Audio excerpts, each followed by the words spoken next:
एक संत थे और वो जूती बनाने का काम करते थे।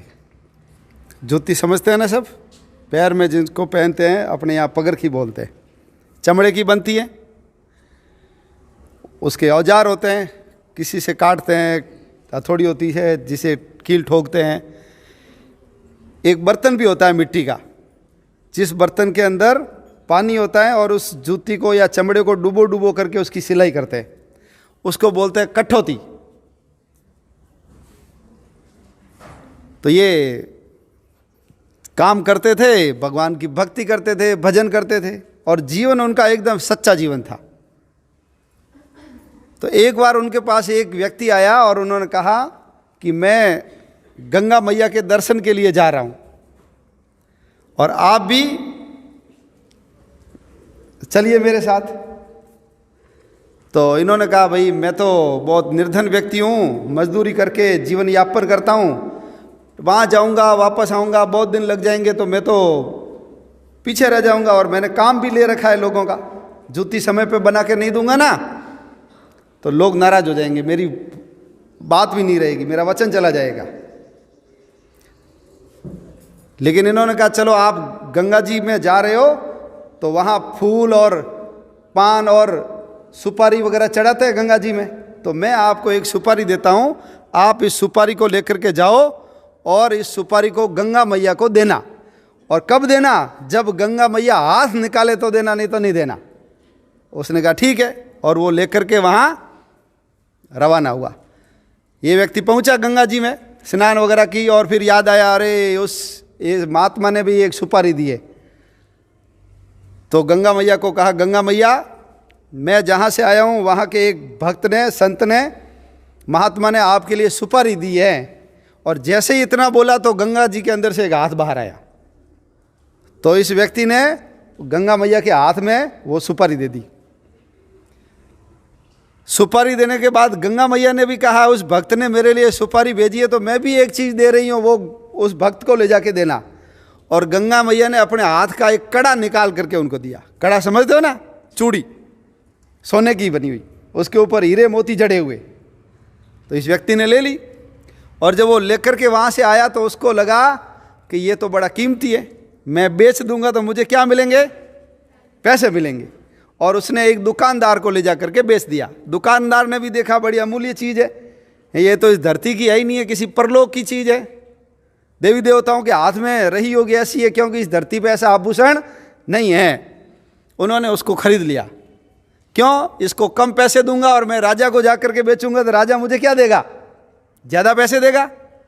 और उस व्यक्ति ने इससे लेकर के उसको ले जा करके राजा को बेच दिया। राजा ने ले लिया और राजा ने जब रानी को दिया तो रानी को बड़ा अच्छा लगा, लेकिन वो एक हाथ में पहना तो दूसरा हाथ क्या हो गया? खाली हो गया, सूना हो गया। तो रानी ने उस अपने पतिदेव यानी राजा को कहा कि मुझे दूसरा कंगन भी ला करके दो। राजा ने कहा ठीक है। उस व्यक्ति को बुलाया, दूसरा लाओ। अब वो दुकानदार तो फंस गया, कहाँ से लाए दूसरा? उसको ढूंढा जिसने मेरे को दिया था और उस व्यक्ति को कहा भैया तूने एक ही कंगन दिया, दूसरा दे, तेरे को ज़्यादा पैसे दूंगा। अब ये व्यक्ति भी फंस गया। राजा मांग रहा है और राजा को यदि नहीं दिया तो क्या होता है? हाँ, राजा तो गला काट देता है। अब मृत्यु के भय से ये कांपने लगा और उसने जाकर के उस महात्मा जी को जाकर कहा कि आपकी सुपारी मैंने गंगा जी को दी और गंगा जी ने आपके लिए कंगन भेजा, मैंने कंगन दुकानदार को बेच दिया, दुकानदार ने राजा को दे दिया और राजा अब दूसरा कंगन मांग रहा है। मेरे मन में लालच लोभ आ गया था, अब मेरे प्राण बचाओ। तो देखो संत कितने उदार होते हैं, कितने बड़े मन वाले होते हैं। उन्होंने वहीं बैठे बैठे भगवान से प्रार्थना की, हे भगवान इन दो लोगों के प्राण संकट में आप इनको दूसरा कड़ा भी दीजिए। तो वो जो कठौती होती है ना जिसमें चमड़ा डुबोते हैं, उसमें से गंगा का हाथ निकला और दूसरा कंगन गंगा ने दिया और वो फिर उसको दिया और राजा तक वो पहुंचा। तो अपने एक लाइन बोलते हैं, मन चंगा तो कठौती में गंगा। सुना है ना, मन चंगा तो कठौती में गंगा। यदि मन साफ है, मन सुथरा है, व्यवहार अच्छा है ना, ईमानदारी से जीवन जीते हैं, झूठ नहीं बोलते हैं, पाप कर्म नहीं करते हैं, अन्याय नहीं करते, अत्याचार नहीं करते, जीव हिंसा नहीं करते, तो ऐसा जिसका मन पवित्र है, मन चंगा यानी अच्छा है, तो उसके तो जो जिसमें चमड़ा डुबोते हैं ना, है चमड़ा डुबाने वाला गंदा पानी होता है, वो भी क्या है, वो भी गंगा जैसा ही है।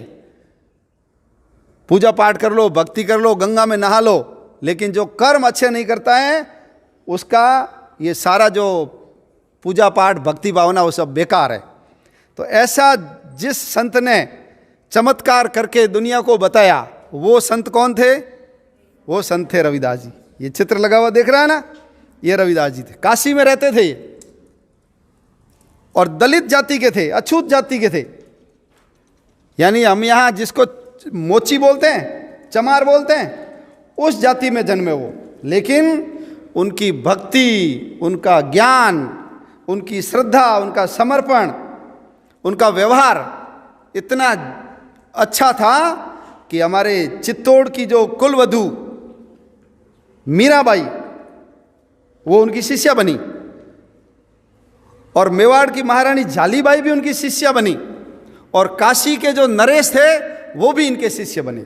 ये रामानंद जी के शिष्य थे। तो उन्होंने कहा कर्म बढ़िया होने चाहिए, जाति से कोई मतलब नहीं है, जाति बंधन है।